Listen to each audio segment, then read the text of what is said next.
चलिए आज जानते हैं सरकार की अग्निपथ योजना के बारे में। क्या अग्निवीरों को परमानेंट नौकरी मिलेगी? 4 साल बाद क्या होगा आखिर अग्निवीरों का भविष्य?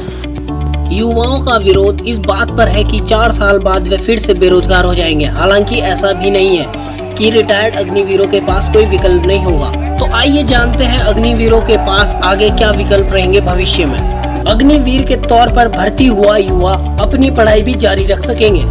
केंद्र सरकार की अग्निपथ योजना को लेकर देश के कई राज्यों में विरोध प्रदर्शन हो रहे हैं। इसके चलते कई जगहों पर रेलवे और सड़क मार्ग भी बाधित हो रहा है। पूर्व मध्य रेलवे के मुताबिक कई ट्रेनें या तो कैंसिल की गई हैं या फिर डाइवर्ट कर दी गई हैं। बिहार, उत्तर प्रदेश, हरियाणा, हिमाचल प्रदेश जैसे राज्यों में आक्रामक प्रदर्शन हो रहे हैं। अग्निवीरों की बहाली वाली इस योजना को लेकर कई बिंदुओं पर छात्रों का विरोध है। युवाओं का कहना है कि उन्हें 4 साल की भर्ती नहीं चाहिए। 4 साल से ज्यादा समय तक वह मेहनत करते हैं, फिर 4 साल की नौकरी क्यों ले? युवाओं का कहना है कि अग्निवीर स्कीम के आने से नियमित भर्तियां नहीं होंगी। ऐसे में हमारी मेहनत बेकार हो जाएगी। परमानेंट नौकरी के लिए हम मेहनत करते हैं, फिर हम 4 साल बाद कहां जाएंगे? बहुत सारे युवाओं को अग्निवीर के सैलरी स्ट्रक्चर के बारे में भी पूरी जानकारी नहीं है, जिसे कि पहले, दूसरे, तीसरे और चौथे साल उनकी सैलरी क्या होगी, सालाना कितना इंक्रीमेंट होगा वगैरह। सबसे बड़ी चिंता यही है कि 4 साल बाद अग्निवीरों का भविष्य क्या होगा। Agnipath short term youth recruitment scheme. Armed forces के लिए केंद्र सरकार एक देशव्यापी short term youth recruitment scheme लेकर आई है। इसे अग्निपथ योजना नाम दिया गया है। इसके तहत युवाओं को 4 साल के लिए बहाल कर सेना के तीनों wing, Indian army, air force और इंडियन नेवी में जरूरत के अनुसार तैनात किया जाएगा। तैनात हुए युवाओं को अग्निवीर सैनिक कहा जाएगा।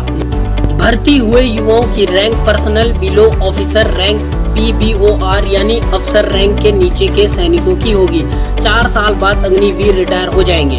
अग्निपथ योजना के तहत 17.5 से 21 वर्ष के युवाओं को सेना के तीनों अंगों यानी थल सेना, वायुसेना और नौसेना में 4 साल के लिए भर्ती किया जाएगा, जो अग्निवीर कहलाएंगे। 4 साल बाद इनमें से 25% को आगे की सेवा के लिए रखा जाएगा। बाकी को एक मुश्त करीब 12 लाख रुपए देकर बाहर कर दिया जाएगा, यानी रिटायरमेंट दी जाएगी। बड़ा सवाल यह है कि 4 साल के बाद क्या होगा अग्निवीरों का भविष्य।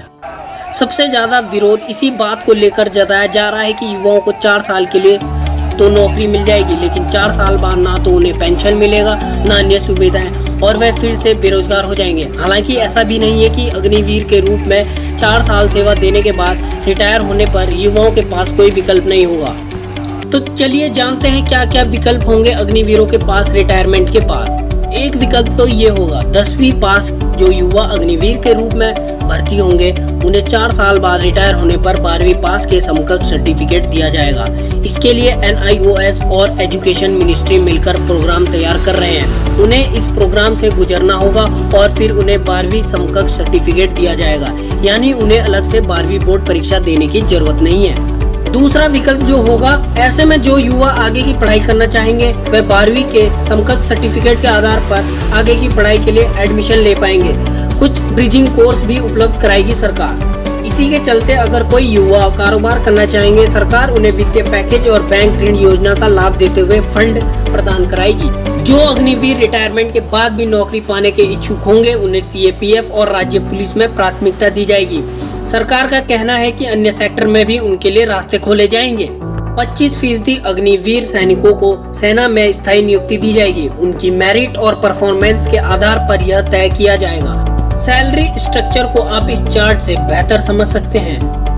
पेंशन और कैंटीन, मेडिकल वगैरह सुविधाएं। यह बात शुरुआत से ही स्पष्ट कही जा रही है कि अग्निवीरों को सेना के परमानेंट जवानों की तरह रिटायरमेंट के बाद ना ही पेंशन मिलेगी और ना एक्स सर्विसमैन वाली दूसरी सुविधाएं जैसे मिलिट्री कैंटीन और मेडिकल सुविधाएं वगैरह। रिटायरमेंट के समय उनकी सैलरी से कटने वाले 30% हिस्से और उतनी ही सरकार की हिस्सेदारी को मिलाकर करीब 11,70,000 रुपए मिलेंगे। कहा जा रहा है कि 3 साल के लिए 18 लाख रुपए तक लोन भी ले सकते हैं।